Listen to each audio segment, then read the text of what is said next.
നമസ്കാരം. ചൂടുകൊണ്ട് കേരളം ചുട്ടുപൊള്ളുകയാണ്. ഒരു രക്ഷയുമില്ലാത്ത ചൂടാണ്. തെരഞ്ഞെടുപ്പ് ചൂടിനും ഒട്ടും കുറവില്ല. അതെ, ഈ കൊടും ചൂടിനെ പോലും അവഗണിച്ച് സ്ഥാനാർത്ഥികളും അണികളും എല്ലാം വോട്ടിന് വേണ്ടിയുള്ള ഓട്ടത്തിലാണ്. തെരഞ്ഞെടുപ്പ് കളം നിറയുകയാണ്. അതുകൊണ്ട് തന്നെ രാഷ്ട്രീയ കളികളും കാഴ്ചകളും ഏറെയുണ്ട്. എല്ലാ പ്രേക്ഷകർക്കും തെരഞ്ഞെടുപ്പ് കാഴ്ചയിലേക്ക് സ്വാഗതം.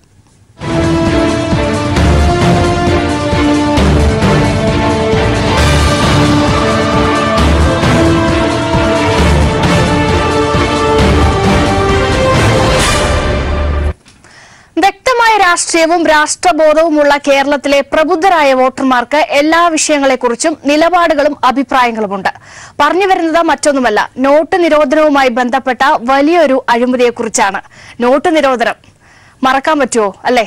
ഇന്ന് ദേശീയ മാധ്യമങ്ങളടക്കം ചർച്ച ചെയ്തൊരു വിഷയം ഇതായിരുന്നു. നോട്ട് നിരോധനത്തിന്റെ മറവിൽ BJP നടത്തിയ വൻ അഴിമതി കഥ. ഗുജറാത്തിലെ BJP നേതാവ് നിരോധിച്ച നോട്ടുകൾ മാറ്റി നൽകുന്ന ദൃശ്യങ്ങൾ കോൺഗ്രസ് പുറത്തുവിട്ടു. നിരോധിച്ച 5 കോടിയുടെ നോട്ടുകൾക്ക് പകരം മാറ്റി നൽകിയത് 3 കോടിയുടെ പുതിയ നോട്ടുകളാണ്.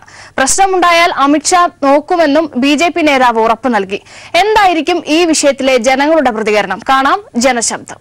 നോട്ട് അസാധുവാക്കുന്ന മുമ്പേ നമ്മൾ പല ന്യൂസുകൾ കേട്ടുന്നുണ്ട്. തലേദിവസം 500 കോടിയെല്ലാം അവരെ ബാങ്ക് അവരെ കോപ്പറേറ്റീവ് ബാങ്കിൽ കൊണ്ട് അങ്ങനെ ഡിപ്പോസിറ്റ് ചെയ്ത് രക്ഷപ്പെടുന്ന കേസസ് എല്ലാം ഉണ്ട്. അപ്പോൾ അതൊന്നും CBI തന്നെ അവരുടെ കയ്യിലായതുകൊണ്ട് ഒന്നും അത് പുറത്തൊന്നും ന്യൂസൊന്നും വന്നിട്ടില്ല.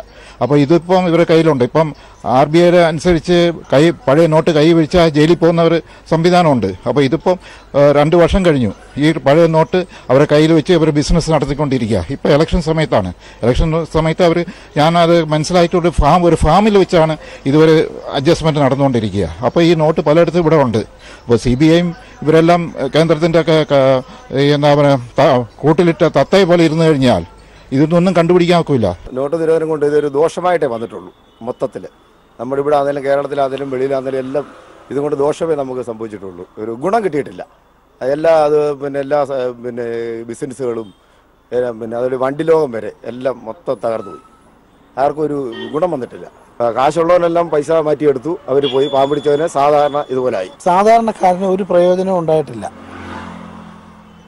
99% നോട്ടുകളും തിരിച്ചെത്തുകയും ചെയ്തു. അതുകൊണ്ട് ആർക്കാണ് പ്രയോജനം? വൻപന്മാർ നോട്ടെല്ലാം നേരത്തെ മാറി രാജ്യം വിടുകയും ചെയ്തു. ഇതുകൊണ്ട് വമ്പന്മാർക്കാണ് പ്രയോജനം ഉണ്ടായത്. സാധാരണക്കാരന് ഒരു പ്രയോജനം ഉണ്ടായിട്ടില്ല.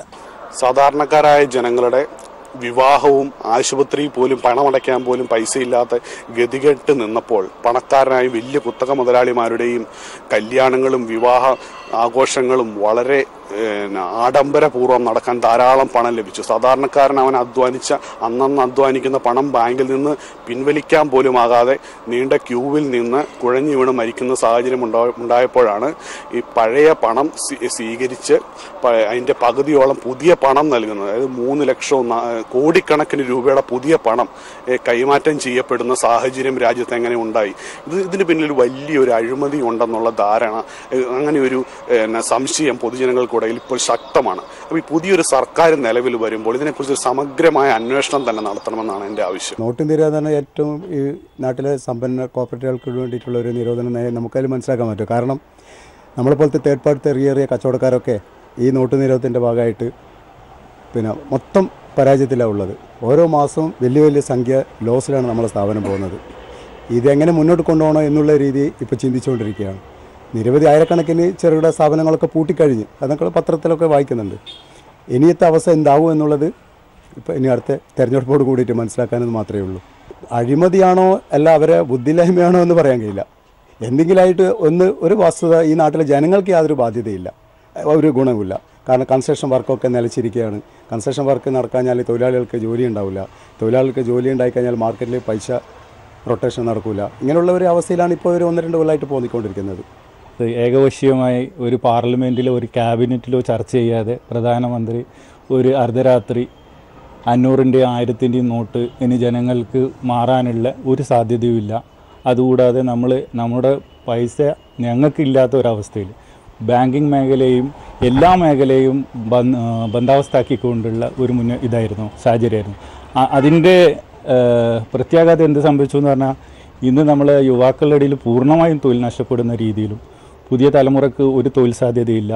സാധാരണ കച്ചവടക്കാർക്ക് യാതൊരു രീതിയിലുള്ള ഒരു സാധ്യതയുമില്ലാത്ത അവർക്ക് അവരുടെ ദൈനംദിന ജീവിതത്തിൽ പോലും ബാധിക്കുന്ന രീതിയിലാണ് കാര്യങ്ങൾ മുന്നോട്ട് പോകുന്നത്.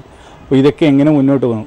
ഏറ്റവും അപകടകരമായ കാര്യം മനസ്സിലാക്കിയത് ഇന്ത്യ മഹാരാജ ആദ്യമായിട്ട് അവരുടെ RBI റിസർവ് ഫണ്ടിനെ പോലും ബാധിക്കുന്ന രീതിയിൽ അതിൽ പോലും BJPക്കാർ കൈയിട്ട്, അതായത് BJP ഗവൺമെൻറ് കൈയടത്തി എന്നുള്ളതാണ് മനസ്സിലാക്കാൻ പറ്റിയത്. അപ്പോൾ ഇതിൽ ഈ 5 കോടിയിൽ നിന്ന് കൊടുത്ത് 3 കോടി കൊടുക്കുന്ന കച്ചവടം, അതും ഗുജറാത്തിൽ നടക്കുന്നത് ഒരു അതിശയവും തോന്നിയിട്ടില്ല. ഇത്തരം ധാരാളം കച്ചവടങ്ങൾ നടന്നതിൻ്റെ ദൃശ്യത്തിൽ അതിൽ ഒരു ദൃശ്യം മാത്രമാണ് ജനങ്ങളെത്തിയത്.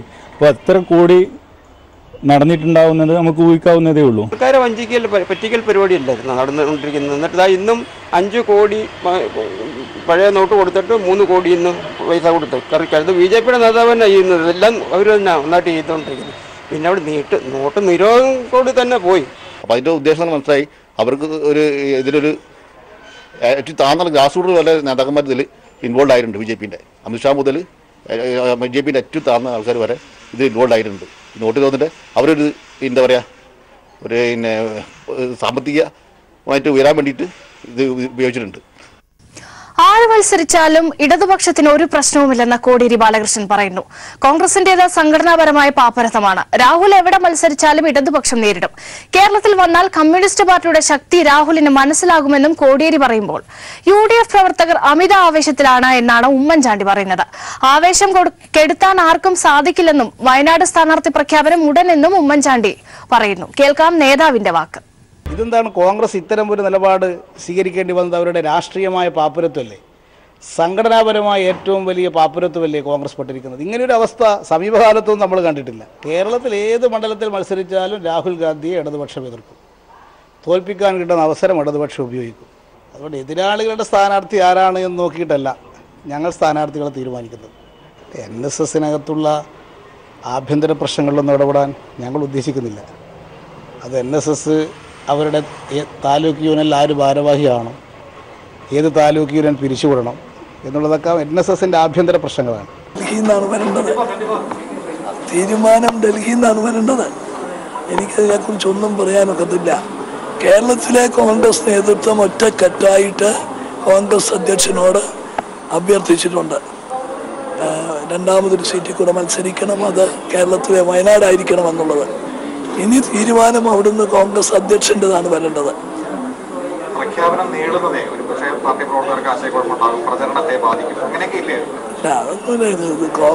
കോൺഗ്രസ് പ്രവർത്തകരും UDF പ്രവർത്തകരും അമിത ആവേശത്തിലാണ്. അവരുടെ ആവേശം കെടുത്താൻ ഒരു സാഹചര്യത്തിനും സാധിക്കത്തില്ല.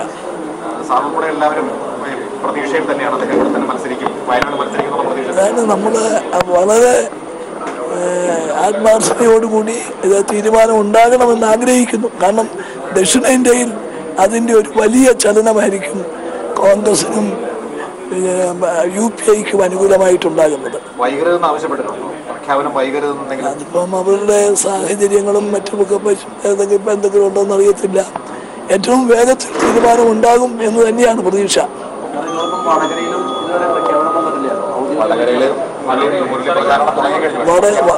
വടകരയിലെ സ്ഥാനാർത്ഥി K മുരളീധരൻ ആയിട്ട് അവിടെ പ്രവർത്തനം ആരംഭിച്ചു കഴിഞ്ഞു. ഇനി അനൗൺസ്മെന്റ് സാങ്കേതികത്വം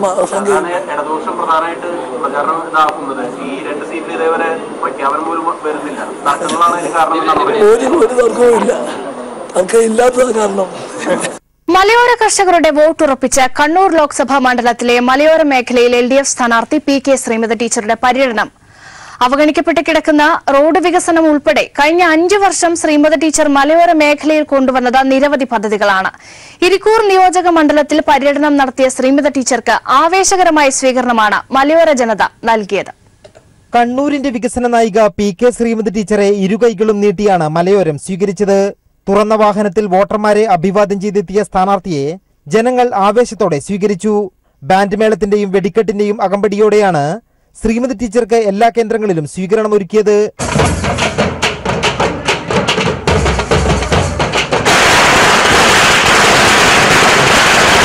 റോഡ് വികസനം ഉൾപ്പെടെ കഴിഞ്ഞ 5 വർഷം MP എന്ന നിലയിൽ മലയോര ജനതയ്ക്കു വേണ്ടി നടത്തിയ ഇടപെടലുകളാണ് ശ്രീമതി ടീച്ചറെ മലയോരത്തിന്റെ പ്രിയപ്പെട്ട നേതാവാക്കി മാറ്റിയത്. നമ്മുടെ ഈ കണിയാർ വയൽ, കാഞ്ഞിലേരി, തിരൂർ, ഉളിക്കൽ ഈ റോഡ് വന്നു. 62 കോടി അതിനെ അനുവദിച്ചു എന്ന് പറഞ്ഞാൽ കണ്ണൂർ ജില്ലയിലെ ഏറ്റവും പ്രധാനപ്പെട്ട ഒരു റോഡ്, എല്ലാ സൗകര്യങ്ങളോടും കൂടി ഒരു രാജകീയ പാത, നമ്മുടെ ഇരിക്കൂറിലേക്ക് ഏറ്റവും കൂടുതൽ തുക അനുവദിച്ച റോഡ്. അതുപോലെ തന്നെ സെൻട്രൽ റോഡ് ഫണ്ട് നമ്മുടെ മലയോര മേഖലയിൽ കിട്ടിയിട്ടുള്ളത് 6 റോഡുകളാണ്. UDFന് സ്വാധീനമുള്ള മേഖലകളിൽ ഉൾപ്പെടെ തരംഗം സൃഷ്ടിച്ചാണ് LDF സ്ഥാനാർത്ഥി ശ്രീമതി ടീച്ചറുടെ പര്യടനം തുടരുന്നത്. ക്യാമറമാൻ ജയൻ കല്യാശ്ശേരിക്കൊപ്പം കണ്ണൂരിൽ നിന്നും M സന്തോഷ്. മുന്നണി സ്ഥാനാർത്ഥികൾ രംഗത്തിറങ്ങിയതോടെ കാസർഗോഡ് ലോക്സഭാ മണ്ഡലത്തിൽ പ്രചരണം ശക്തമായി. എന്നാൽ പ്രചാരണ രംഗത്ത് LDF ഏറെ മുന്നിലാണ്. 3ാം വട്ട പര്യടനത്തിലാണ് LDF സ്ഥാനാർത്ഥി KP സതീഷ് ചന്ദ്രൻ. കാസർഗോഡ് ലോക്സഭാ മണ്ഡലത്തിൽ 3ാം വട്ട പ്രചാരണത്തിലാണ് LDF സ്ഥാനാർത്ഥി KP സതീഷ് ചന്ദ്രൻ. പ്രചാരണ പ്രവർത്തനങ്ങളിൽ മറ്റ് 2 മുന്നണികളെക്കാൾ ബഹുദൂരം മുന്നിലാണ് LDF. വിജയം ആവർത്തിക്കുകയാണ് LDF ലക്ഷ്യം. LDFന് പുറത്തുള്ളവരുടെ വോട്ടുകൂടി ലഭിച്ച് ഇത്തവണ ചരിത്ര വിജയം നേടുമെന്ന് സ്ഥാനാർത്ഥി KP സതീഷ് ചന്ദ്രൻ പറഞ്ഞു. LDF യഥാർത്ഥത്തിൽ നല്ല മുന്നേറ്റമാണ് നടത്തിക്കൊണ്ടിരിക്കുന്നത്. LDFന് പുറത്തുള്ള മതേതര ജനാധിപത്യ വിശ്വാസികളും നല്ല നിലയിൽ തന്നെ LDFനെ പിന്താങ്ങുന്ന സ്ഥിതിയാണ് ഓരോ ദിവസം കഴിയുന്നതോറും തെളിഞ്ഞു വരുന്നത്. അഡ്വക്കേറ്റ് സുബയ്യറയെ തഴഞ്ഞ് മത്സരരംഗത്തിറങ്ങിയ UDF സ്ഥാനാർത്ഥി രാജ്മോഹൻ ഉണ്ണിത്താനെതിരെ കോൺഗ്രസിൽ ഒരു വിഭാഗത്തിന്റെ നേതൃത്വത്തിൽ തന്നെ പ്രതിഷേധമുയർന്നിരുന്നു. ഉന്നത ഇടപെടലിനെ തുടർന്ന് കലാപമൊതുക്കി പ്രചാരണ രംഗത്തിറങ്ങിയ രാജ്മോഹൻ ഉണ്ണിത്താൻ ശുഭാപ്തി വിശ്വാസത്തിലാണ്. എന്റെ ഒരു വരവോടുകൂടി തന്നെ ഇടതുപക്ഷ മുന്നണി ഒരാഴ്ച മുമ്പിലായിരുന്നെങ്കിൽ ഞാനും ഒപ്പമെത്തി. ഈ തെരഞ്ഞെടുപ്പിൽ ഈ മണ്ഡലം തിരിച്ചു പിടിച്ചിരിക്കും. ഏറ്റവും ഒടുവിൽ പ്രചാരണ രംഗത്തിറങ്ങിയത് NDAയിലെ BJP സ്ഥാനാർത്ഥി രവീശ തന്ത്രി കുണ്ടാറാണ്. നരേന്ദ്രമോദിയുടെ ഭരണനേട്ടങ്ങളും വിശ്വാസ സംരക്ഷണ പ്രശ്നങ്ങളും വിജയമുറപ്പിക്കുമെന്ന വിശ്വാസത്തിലാണ് രവീശ തന്ത്രി. നരേന്ദ്രമോദിജിയുടെ ഭരണമുന്നേറ്റവും വിശ്വാസി സമൂഹത്തെ വഞ്ചിച്ചു എന്നുള്ള നിലപാട് ഈ വിഷയങ്ങൾ അനുകൂലമാവുന്നത് NDAക്കാവുമ്പോൾ ഞങ്ങൾക്ക് UDF ഒരു പ്രശ്നമല്ല. കാസർഗോഡ് പ്രധാന മത്സരം LDFും UDFും തമ്മിലാണ്. എന്നാൽ BJPയുടെ സജീവ സാന്നിധ്യവുമുണ്ട്. ചുവപ്പ് കോട്ട എന്നറിയപ്പെടുന്ന കാസർഗോഡ് ലോക്സഭാ മണ്ഡലത്തിൽ ഭൂരിപക്ഷം വർദ്ധിപ്പിച്ച് മണ്ഡലത്തെ വീണ്ടും ചുവപ്പിക്കുകയാണ് LDF സ്ഥാനാർത്ഥി KP സതീഷ് ചന്ദ്രന്റെ ലക്ഷ്യം. എന്നാൽ ഈ ചുവപ്പ് കോട്ടയെ ത്രിവർണ്ണ കോട്ടയാക്കി മാറ്റുകയാണ് രാജ്മോഹൻ ഉണ്ണിത്താൻ ലക്ഷ്യമിടുന്നത്. വോട്ട് വർദ്ധിപ്പിച്ചുകൊണ്ട് സാന്നിധ്യം വ്യക്തമാക്കുക എന്ന ലക്ഷ്യത്തോടെയാണ് രവീശ തന്ത്രി കുണ്ടാറും പ്രവർത്തന രംഗത്ത് സജീവമായിട്ടുള്ളത്. ക്യാമറാമാൻ ഷൈജു ബിലാത്രിക്കൊപ്പം സണ്ണി ജോസഫ്. ഇടത് സ്ഥാനാർത്ഥികളുടെ പ്രചാരണത്തിനായി ഛായാചിത്രങ്ങൾ തീർക്കുകയാണ് കുമളി സ്വദേശി അബ്ദുൾ റസാഖ്. 20 സ്ഥാനാർത്ഥികളുടെയും ചിത്രങ്ങൾ തീർത്തതിൽ ഇടുക്കിയിലെ സ്ഥാനാർത്ഥിയുടെ ചിത്രങ്ങളാണ് അധികവും. കോട്ടയം മണ്ഡലത്തിലെ സ്ഥാനാർത്ഥി VN വാസവൻ, എറണാകുളത്തെ P രാജീവ്, വടകരയിൽ മത്സരിക്കുന്ന P ജയരാജൻ തുടങ്ങി 20 മണ്ഡലങ്ങളിലെയും ഇടത് സ്ഥാനാർത്ഥികൾ റസാഖിന്റെ ക്യാൻവാസിൽ നിറഞ്ഞു നിൽക്കുന്നു. ഇടുക്കിയിലെ സ്ഥാനാർത്ഥി അഡ്വക്കേറ്റ് ജോയ്സ് ജോർജിന്റെ ചിത്രങ്ങളാണ് വരച്ചതിൽ ഏറെയും. ജോയ്സിന്റെ പ്രചാരണത്തിലെ ഓരോ ദിവസത്തെയും പ്രധാന കാഴ്ചകളാണ് ചിത്രീകരിക്കുന്നത്. ചിത്രങ്ങൾ നവമാധ്യമങ്ങളിൽ പങ്കുവയ്ക്കും. ഇത്തരത്തിലുള്ള പ്രചാരണത്തിന് മികച്ച പിന്തുണ ലഭിക്കുന്നുണ്ടെന്ന് റസാഖ് പറയുന്നു. കേരളത്തിലെ 20 മണ്ഡലങ്ങളിൽ മത്സരിക്കുന്ന ഇടതുപക്ഷ ജനാധിപത്യ മുന്നണിയുടെ സ്ഥാനാർത്ഥികളുടെ സോഷ്യൽ മീഡിയ പ്രചരണത്തിന്റെ ഭാഗമായിട്ടാണ് സ്ഥാനാർത്ഥികളുടെ ചിത്രങ്ങൾ വരച്ചുകൊണ്ടിരിക്കുന്നത്. ആദ്യഘട്ടത്തിൽ 20 സ്ഥാനാർത്ഥികളുടെയും ചിത്രങ്ങൾ വരച്ചിരുന്നു. അതിന്റെ തുടർച്ച എന്നുള്ളതിൽ പര്യടനത്തിന്റെ ഉൾപ്പെടെയുള്ള സ്കെച്ചുകൾ വരച്ചുകൊണ്ടിരിക്കുകയാണ്. 50-ൽ പരം ചിത്രങ്ങൾ വരച്ചിട്ടുണ്ട്. Colour pencil, Indian ink, water colour, oil paste തുടങ്ങിയവ ഉപയോഗിച്ചാണ് രചനകൾ. രാഷ്ട്രീയ നേതാക്കൾ, സാംസ്കാരിക നായകർ, കായിക പ്രതിഭകൾ, ലോക രാഷ്ട്രത്തലവന്മാർ തുടങ്ങിയവരുടെ ചിത്രങ്ങൾ രചിച്ച റസാഖ് ദേശീയ തലത്തിലും ശ്രദ്ധേയനാണ്. റസാഖിന്റെ ചിത്രരചനയ്ക്ക് ഇന്ത്യ ബുക്കിന്റെ 4 ദേശീയ റെക്കോർഡ്, യൂണിവേഴ്സൽ ഫോറത്തിന്റെ റെക്കോർഡ് തുടങ്ങി നിരവധി അംഗീകാരങ്ങൾ ലഭിച്ചിട്ടുണ്ട്. News bureau, Idukki. കേരള രാഷ്ട്രീയം ഉറ്റുനോക്കുന്ന വടകരയിൽ പ്രചരണം മുറുകുകയാണ്. LDF സ്ഥാനാർത്ഥി P ജയരാജൻ കുറ്റ്യാടി മണ്ഡലത്തിൽ ആവേശകരമായ സ്വീകരണം ലഭിച്ചു. UDF സ്ഥാനാർത്ഥി കൊയിലാണ്ടിയിൽ പ്രചരണം നടത്തി. NDA സ്ഥാനാർത്ഥിയും വടകരയിൽ സജീവമാണ്.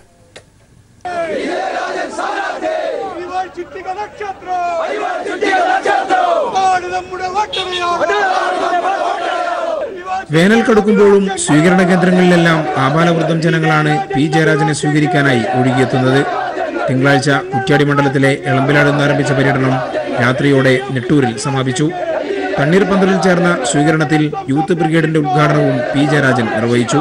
ഇടതുപക്ഷ ജനാധിപത്യ മുന്നണിയുടെ രാഷ്ട്രീയത്തിന് വലിയ നിലക്കുള്ള സ്വീകാര്യതയാണ് ജനങ്ങളിൽ ഉണ്ടായിക്കൊണ്ടിരിക്കുന്നത് എന്നതാണ് ഓരോ സ്വീകരണ കേന്ദ്രവും തെളിയിക്കുന്നത്.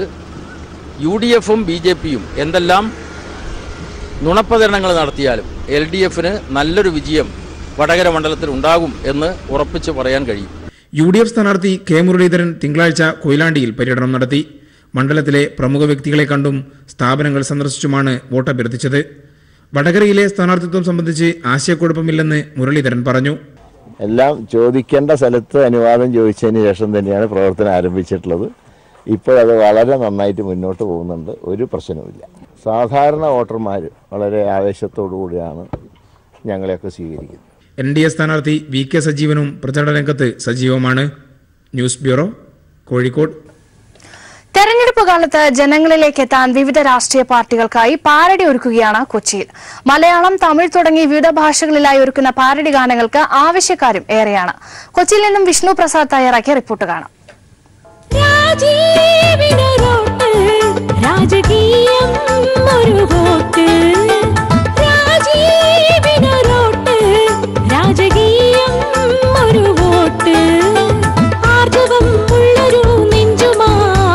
ഓരോ തെരഞ്ഞെടുപ്പ് കാലവും പാരഡി ഗാനങ്ങൾ കൊണ്ട് സമൃദ്ധമാണ്.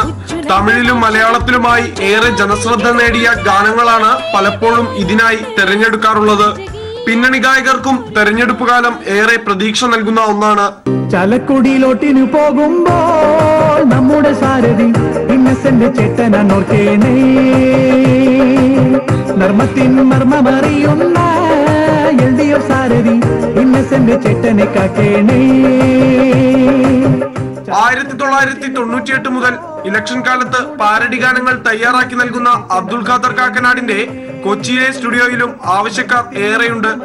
മാരി 2 എന്ന പുതിയ തമിഴ് ചിത്രത്തിലെ ഗാനത്തിന്റെ പാരഡിയാണ് ഇക്കുറി ഇലക്ഷനിൽ തരംഗമാകാൻ പോകുന്നത്. ഇതിലെ ഏറ്റവും ഹിറ്റ് എന്ന് പറഞ്ഞാൽ ഇപ്പൊ ലോകം മുഴുവൻ ഹിറ്റായിട്ടിരിക്കുന്ന പാട്ടാണ് മാരി 2-ലെ റൗഡി ബേബി എന്ന് പറഞ്ഞ പാട്ട്. അപ്പൊ ആ പാട്ട് നമ്മൾ ചെയ്തിരിക്കുന്നതെന്ന് പറഞ്ഞാൽ LDF-നും UDF-നും ഒരുപോലെ ഉപയോഗിക്കാൻ പാകത്തിനുള്ള അങ്ങനെ ഒരു കൗതുകത്തിലാണ് ചെയ്തിരിക്കുന്നത്. ഒരു കാലി സോഡായും വെറും കപ്പക്കിഴങ്ങും ഇന്ന് കഴിച്ചിടുവാൻ ഗതിയില്ലാതായി. ഈ മോദി ഭരണം ഇനി മാറി വരണം, ആ ദുർഗതി മാറ്റാൻ ടൈമായി. എല്ലാ മുന്നണികളും ആദ്യഘട്ട പ്രചരണങ്ങൾ പൂർത്തിയാക്കിയ സാഹചര്യത്തിൽ ഇനി പാരഡി ഗാനങ്ങൾ ഉൾപ്പെടുത്തിയുള്ള പ്രചരണമായിരിക്കും ഉണ്ടാവുക. ആദ്യകാലങ്ങളിൽ ഉച്ചഭാഷിണി മാത്രമായിരുന്നു ഗാനങ്ങൾ ജനങ്ങളിലേക്ക് എത്തിക്കാൻ മാർഗമെങ്കിൽ ഇന്ന് സോഷ്യൽ മീഡിയയും ഇതിനായി ഉപയോഗിക്കുന്നു. News bureau, Kochi. പാർലമെന്റിലേക്കുള്ള വണ്ടി കയറാൻ ഇത്തവണ കേരളത്തിൽ നിന്ന് ആരൊക്കെ ഉണ്ടാകും? രാഷ്ട്രീയ കേരളം കാത്തിരിക്കുകയാണ്. ആ വിധിയെഴുത്തിനാകട്ടെ ഇനി 27 ദിവസങ്ങൾ ബാക്കിയുണ്ട്. അതുകൊണ്ട് തന്നെ തെരഞ്ഞെടുപ്പ് കാഴ്ചകൾ അവസാനിക്കുന്നില്ല. നമസ്കാരം.